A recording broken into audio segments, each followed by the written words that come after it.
अब पुण्यात्मा परमात्मा कहते हैं इस झूठे सुख को सुख कहे, ये मान रहा मन मोद, ये सकल चबीना काल का, कुछ मुख में कुछ गोद।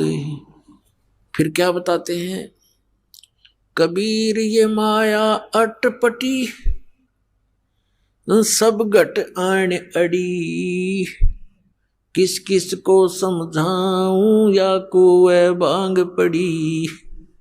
इस 21 ब्रह्मांड के कुएं में इस काल भगवान ने, जो यहाँ का स्वामी है, यहाँ का मालिक है, इसने ये झूठे सुख की इस माया की भांग डाल दी और सभी ने उसी के जल को पान कर रखा है, पी रखा है। अब आप शाम के समय किसी ठेके पर जाकर देखो, वहां से पी कर टिट्टी बनकर से सोजने आ रहे हो, रास्ते में उनसे बात करके देखना, एक जैसी भाषा, एक जैसी चाल, एक जैसा उनका बर्ताव होगा। ऐसे बोल रहे तो सिर पाँव है या बोल रहे नहीं, चल अपना काम कर, समझाने की चेष्टा करे तो माने नहीं। तो इस प्रकार से हम उसी काल की भांग को पीकर मस्त हुए फिरते हैं। और परमात्मा कहते हैं कबीर ये माया अटपटी,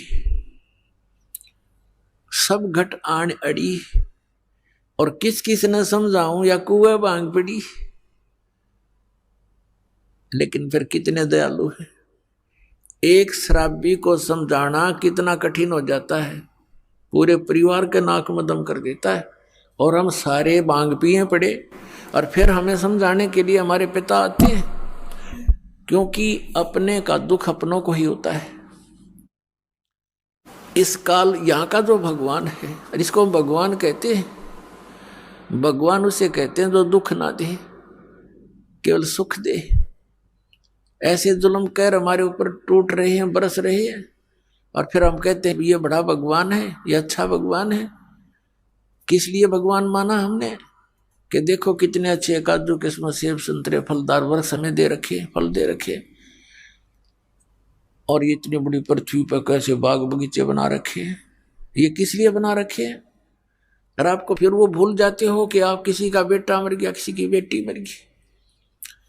पीछे सी समाचार पत्र में पढ़ने को मिला, यहाँ बच्चे बता रहे थे कि एक परिवार ने मन्नत मानी किससे, बालाजी से। उनका पुत्र हो गया और उस पुत्र के केस उतरवाने के लिए, मत्था टिकवाने के लिए उस बालाजी में जा रहे थे। 4-5 सदस्य थे, 7वां छोटा सा लड़का था 3 महीने का। रास्ते में दुर्घटना होगी, वो बच्चा बच गया और वो सारे मर गए।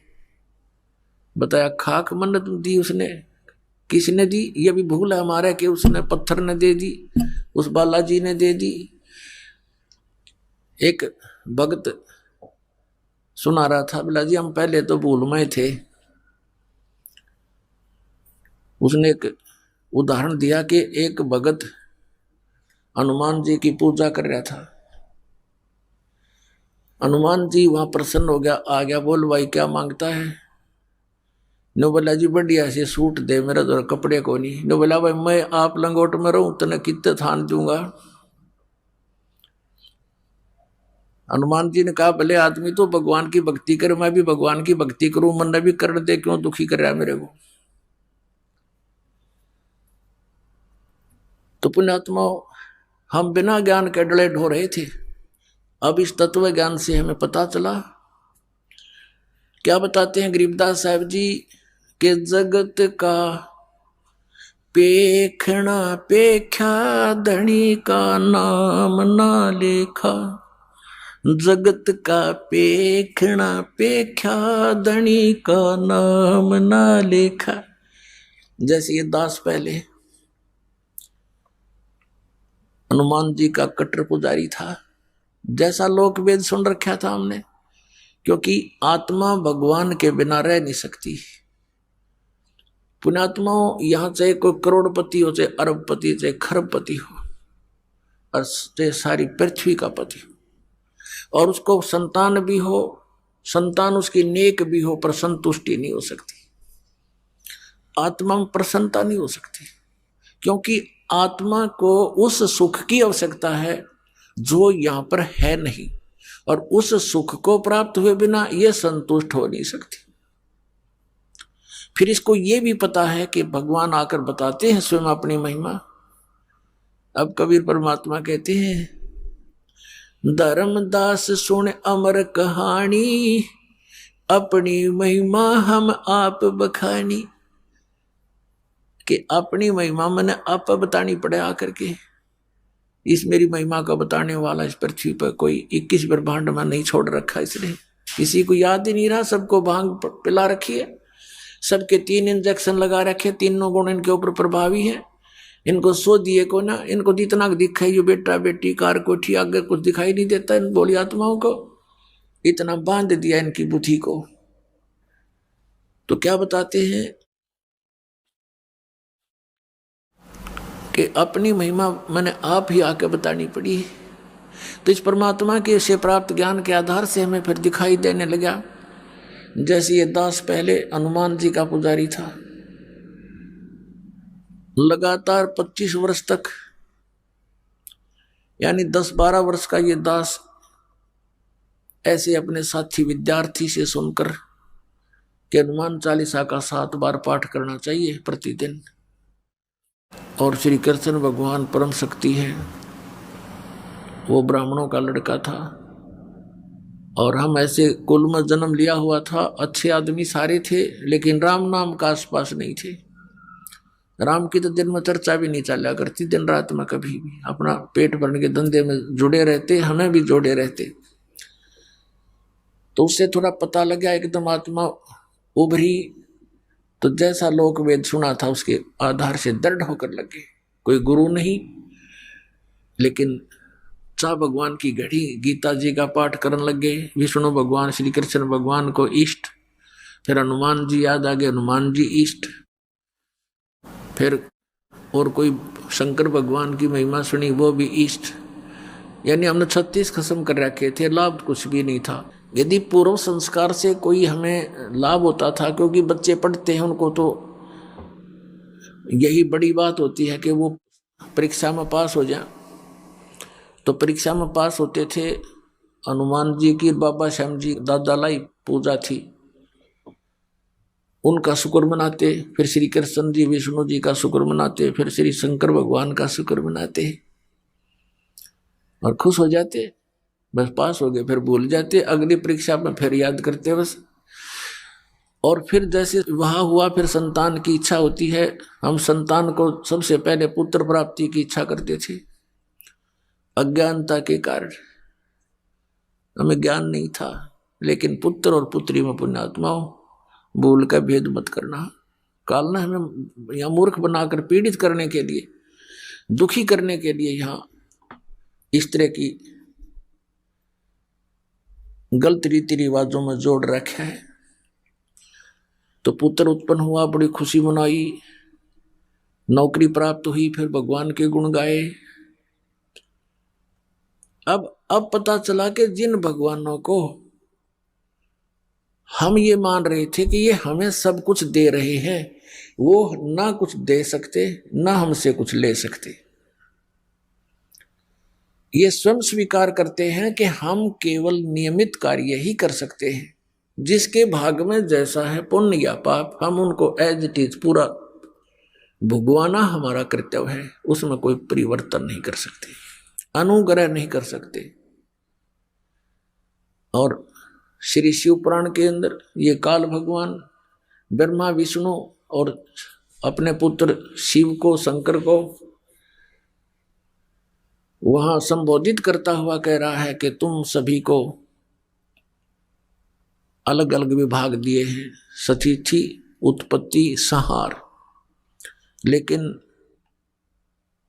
ये अनुग्रह तुम नहीं कर सकते किसी पर। अनुग्रह माने कृपा। तो फिर ये भगवान की से जब अनुग्रह नहीं कर सकते, हम दुखी हैं तो दुखी देखे जाएंगे। इनका भी कोई विवश नहीं चलेगा, क्योंकि इनकी पावर से बाहर की बात है।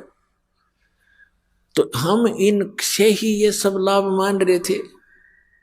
तो यहां परमात्मा कहते हैं, जगत का पेखना पेख्या धनी का कित नाम ना लेखा। जो हमें सब कुछ दे रहा था, हमें सब कुछ उपलब्ध करा रहा है, हमारे दुखों का निवारण कर सकता है, उसका कहीं नाम भी नहीं, जिक्र भी नहीं। अब इस प्रकार से हम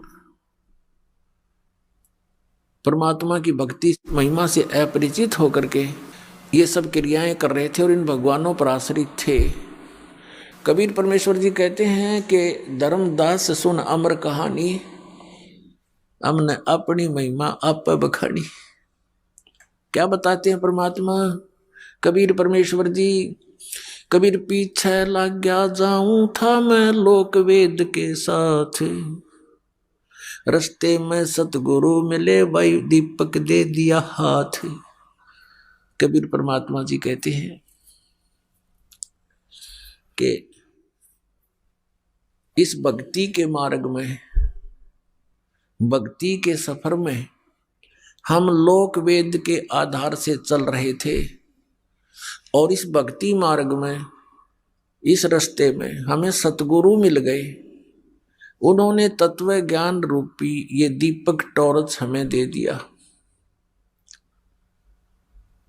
अब हम इस तत्व ज्ञान यथार्थ भक्ति मार्ग रूपी टॉर्च तत्व ज्ञान की रोशनी में हम पथ भ्रष्ट नहीं होंगे, हम कुमार्ग पर नहीं जाएंगे, हम सुमार्ग पर चलेंगे और अपने घर पहुंच जाएंगे, यानी मोक्ष प्राप्त कर लेंगे। तो परमेश्वर ने स्वयं अपने ऊपर उदाहरण देकर बताया है कि पीछे लग गया जाऊं था लोक वेद के साथ। अब जैसे पुण्यात्माएं हैं, ये भटक रही है भगवान के लिए, लेकिन इन काल के दूतों ने इस काल प्रेरणा से स्वयं भी इनको ज्ञान नहीं है, ये अब अभिमानी बन गए हैं। इतना सच्चाई को देखकर भी ये मानने को तैयार नहीं है, क्योंकि ये आपके हितैषी नहीं है, ये आपके शत्रु का रोल कर रहे हैं। जब तक ज्ञान नहीं था तो पुण्यात्माओं ये सोच सकते हैं कि भी इनसे गलती बन गई संतों से,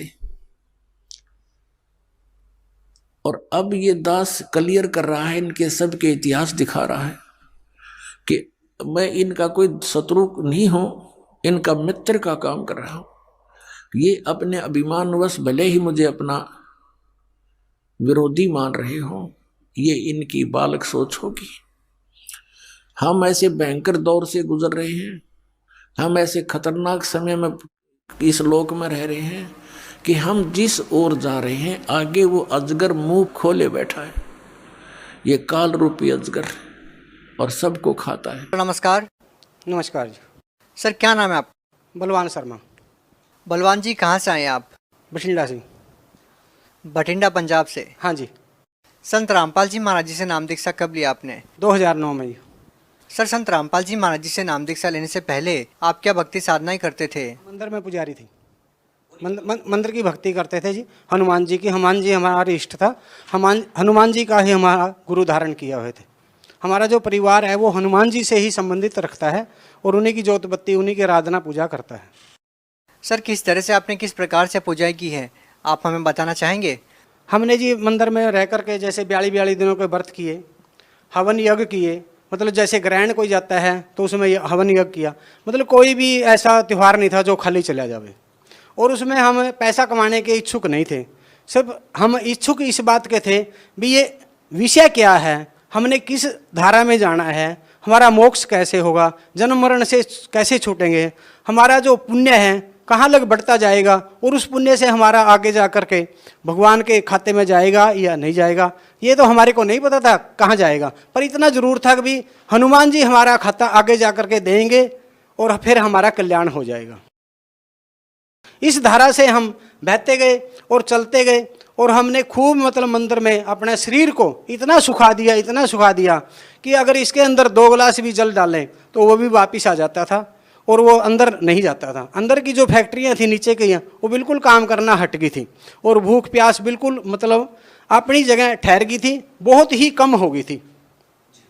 तो एक तरह से आपने अनाहार करना छोड़ दिया था। हाँ जी, और बहुत ही कम, मतलब जैसे एकादशी आ गई उसका व्रत कर लो, मतलब व्रत हमने इतने किए कि महीना में ना 20 दिन या 15 दिन तो हमारे व्रत में चले जाते थे।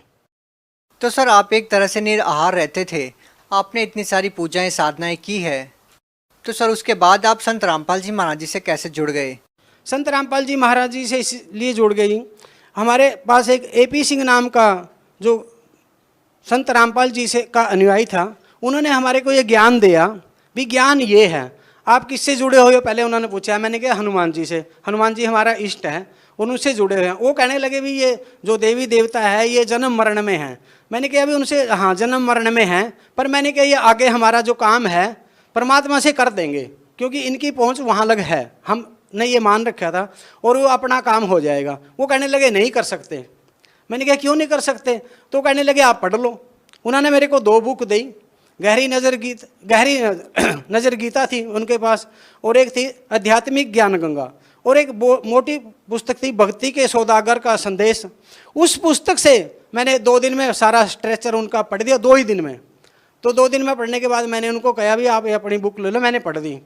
मैंने कहा जो ये ज्ञान है, मैंने कहा ये तो किसी ऐसे संत का है जो तत्वदर्शी संत है। मैंने कहा अगर वो संत होया फिर तो ठीक है, अगर वो संत नहीं होया, उसको ये ज्ञान कहीं से मिल गया तो वो तो दुनिया को लूट करके खा जाएगा। मैंने कहा छोड़ेगा नहीं किसी कीमत पे भी, क्यों? मैंने कहा ये ज्ञान लीट एंड क्लीन है और फाइनल है, क्योंकि इससे पहले के ज्ञान में तो हम सुलझे हुए हैं, पर इस ज्ञान में हम उलझे हुए हैं। सर एक बात बताइए, आप एक मंदिर में पुजारी रहे हैं, आपने एकदम से कैसे निर्णय कर लिया कि संत रामपाल जी महाराज जी की जो पुस्तकें हैं उनमें जो ज्ञान है वो बिल्कुल सही है, और आप जो पहले कथाएं करते थे वो सही नहीं है? ये निर्णय कैसे किया आपने? ये निर्णय इसलिए किया, हम जब कथा करते थे उसमें जैसे देवी पुराण में आता है आविर्भाव और तिरोभाव, तो उसमें हम क्या करते थे, एक अटकल लगाते थे। अटकल लगाने से सामने कथावाचक जो सुनते थे उनको किसी को पता नहीं लगता था भाई पंडित जी क्या कह रहे हैं, क्या नहीं कह रहे हैं, और किस प्रकार से आगे जा रहे हैं डायरेक्शन को लेकर के। तो उसमें एक हेरा फेरी होती थी।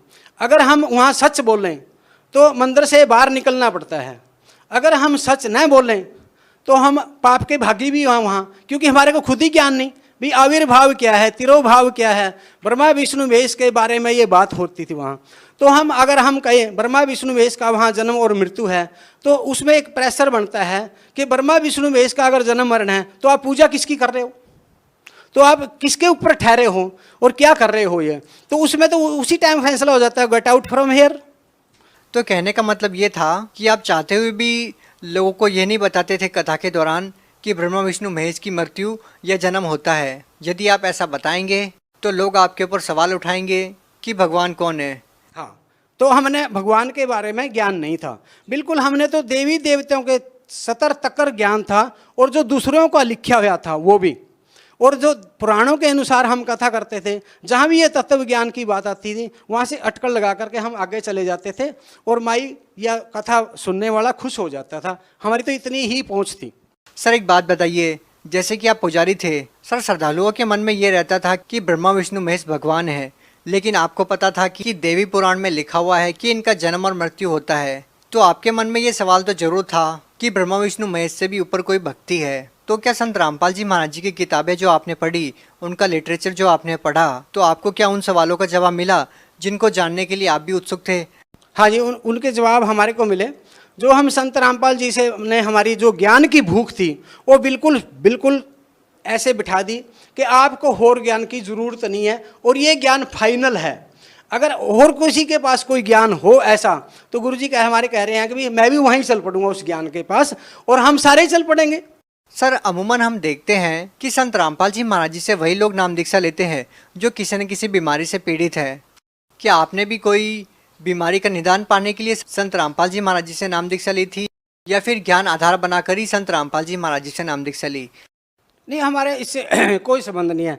बीमारी को तो मैं इस प्रकार से समझता हूँ कि चलती रहती हैं कुछ ना कुछ बीमारी आदमी के साथ, क्योंकि जब शरीर बना है उसमें कोई ना कोई फैक्ट्री काम करना हट जाती है। कोई खास विषय नहीं है, लेकिन मेरा एक खास विषय था भी ये ओरिजिनल सच क्या है, परमात्मा के विधान क्या है, परमात्मा किस प्रकार से पाया जाता है, ज्ञान का अंत क्या है। सर ये तो ज्ञान की बातें थी। यदि बात करें प्रैक्टिकल की, क्योंकि जिस तरह से लोग आज समाज में जी रहे हैं, हजारों ऐसी पीड़ाएं हैं, मानसिक तौर पर पीड़ित है लोग, आर्थिक तौर पर पीड़ित हैं और शारीरिक तौर पर भी पीड़ित हैं। तो ऐसे में लोगों को तलाश है एक ऐसी संजीवनी की जो लोगों की सारी समस्याओं को दूर कर दे। तो सर हम आपसे जानना चाहेंगे, क्या संत रामपाल जी महाराज जी से नाम दीक्षा लेने के बाद क्या आपको ऐसी समस्याओं से भी निजात मिली जिन समस्याओं को लेकर आज समाज जूझ रहा है? हाँ, हमारे को उन जिन समस्याओं को लेकर के समाज आज जूझ रहा है और जिनको सहन कर रहा है और जिसमें उनके घर भी बर्बाद होते जा रहे हैं, उनको खुद पता है हमारा घर बर्बाद एक भूत ने कर दिया या एक देवी देवता ने कर दिया या किसी ने भी कर दिया या टूणा टप्पे के चक्कर में है। आज सबसे बड़ी तो बीमारी ये देखो, हम तो कहते हैं मेरा ये धर्म है, धर्म नहीं है उसका, ये झूठ बोलता है वो। उसको देखो, उसके आगे देखो, उसने 5-7 मिर्च टांग रखी है, ऊपर नींबू टांग रखा है, उसका धर्म तो है ही नहीं कोई। धर्म कहाँ है? वो तो टूणे टप्पियाँ वाला है। और जब टूणे टप्पे वहाँ हम घुस जाते हैं, हमारे पास ये हर बीमारी से, हर किसी से, हर हवा से, हर देवी देवता से, हर पितर से, हर भूत प्रेत से जूझना पड़ेगा आपको, क्योंकि देवी देवता अच्छा। सर उन सभी का समाधान क्या है? उन सभी का समाधान एक ही है, अगर आप संत रामपाल जी से महाराज से जुड़ोगे। लेकिन जुड़ने के लिए भी मैं पहले कहता हूँ भी पहले ज्ञान को समझो। अगर ज्ञान नहीं समझा, वहाँ जुड़ गए, फिर भाग गए 2 महीना, कोई फायदा नहीं। उससे पहले निर्णय लो भी ज्ञान क्या है, बात क्या है, किसमें किसकी पोस्ट में कितना दम है।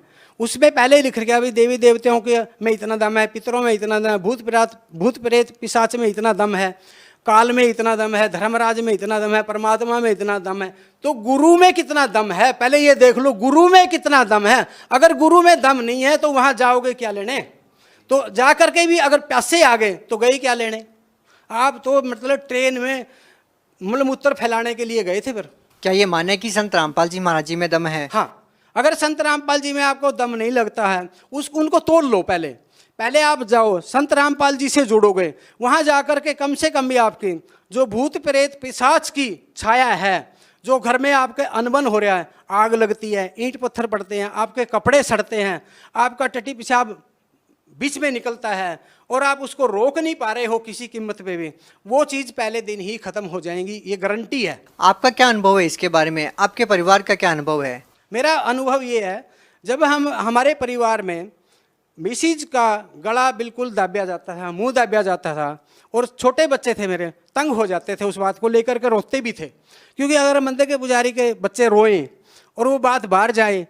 किस कारण से मुंह दबा दिया जाता है? ये पितरों के कारण, भूत प्रेतों के कारण। और उसमें ये था, जो भूत प्रेत थे या पितर था, उसका मेरे को पता भी था, लेकिन उसका इलाज मेरे से हो ही नहीं पा रहा था। सर आज आप पुजारियों की पोल अच्छे से खोल रहे हो और आपके निशाने लगातार तांत्रिकों पर भी फिट बैठ रहे हैं। बहुत बड़ा प्रश्न चिन्ह भी आप उन लोगों पर खड़ा कर रहे हैं। तो क्या ये जो तांत्रिक क्रिया होती है, भूत प्रेत की जो बाधा होती है, क्या संत रामपाल जी महाराज उसको ठीक कर देते हैं? संत रामपाल जी महाराज उन चीज़ों को बिल्कुल जाते ही कांटा मार देते हैं। आगे का क्या अनुभव रहा आपकी पत्नी का? हमारी पत्नी का ये अनुभव रहा कि जो वो चीज़ थी जिसको पितर प्रेत कह लो, वो अंदर बैठ गई थी बिल्कुल। वो अंदर बैठने के बाद मैंने उनसे कभी नहीं कहा भैया आप संत रामपाल जी से जुड़िए या ना जुड़िए, पर मैंने उनको बुक जरूर पढ़वा दी थी सारी। मैंने कहा 5-5, 7-7 पेज करके पढ़ो इनको और इसमें देख लो, अगर जैसे तो ठीक है, नहीं छोड़ दो। उन्होंने सारी बुक पढ़ी, उन्होंने अपने आप कह दिया कि अब मेरे पास कोई चारा नहीं है और मैं संत रामपाल जी के पास मैंने ले चल। मैंने कहा भाई सोच ले, पर ले चलेंगे, पीछे नहीं हटेंगे, पीछे नहीं हटने देंगे, जो मर्जी हो जाए, मैं तो हटूंगा नहीं। तो उन्होंने कहा ठीक है, पीछे नहीं हटेंगे। तो उसके बाद में हम जब घर से चले तो हमारी मिसिज का एक एक बूंद पेशाब की, मतलब उनको चलने ही नहीं दिया, एक कदम भी चलने नहीं दिया। उसके बाद में फिर हम धक्का कर करके मतलब हम जैसे तैसे पहुंच गए और हमारी मिसिज ट्रेन में बैठने के बाद में बाथरूम में ही रही, बाथरूम से बाहर ही नहीं आई। और हम जाकर के जाखल उतरे, जाखल का रास्ता पैसेंजर के अंदर 2 घंटों का 3 घंटों का रास्ता है, वो 2.5 का, तो उसके अंदर 3 घंटे भाई बिल्कुल वहीं रहे, लेटरिन बाथरूम में, ट्रेन में। तो उसके बाद में मेरे को कहने लगे भी तू दवाई लिया। मैंने कहा दवाई तो काम नहीं करेगी।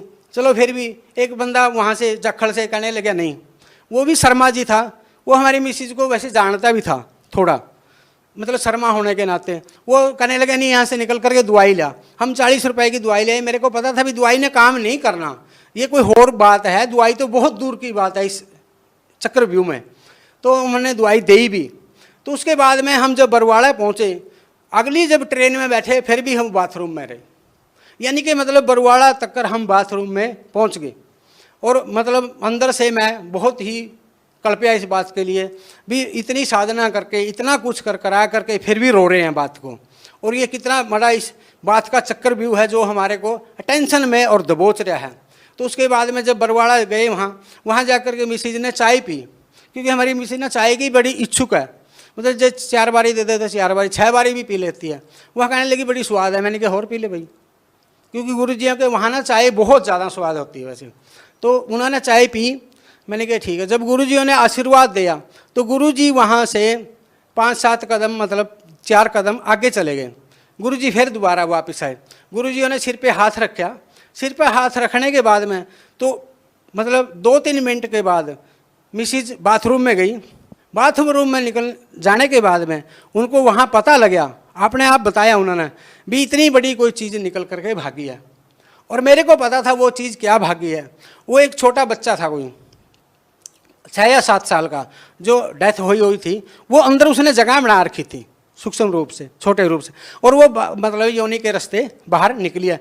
और निकली पहले जब गुरु जी ने आशीर्वाद, उसके बाद में मिसिज वहाँ रही, खाना भी खाया, सब कुछ होया। कोई मतलब वो बिल्कुल फ्रेश हो गए, यानी कि उनको कोई भी तकलीफ नहीं है, 0 तकलीफ है।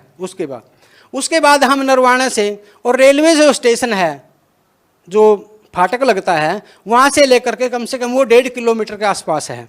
और वो पैदल बिल्कुल घोड़े की तरह गई। तो बच्ची भी हमारे कहने लगी कि मम्मी अब कहाँ गई तकलीफ, अब कहाँ गई? कि मैं मतलब अब वो घोड़े की तरह चल रहे, और पहले 1 कदम भी नहीं चल सकते थे। उसके बाद में हमने ये अनुभव वहीं लिया, ये अनुभव वहीं है। सर बहुत बहुत धन्यवाद। सत्य।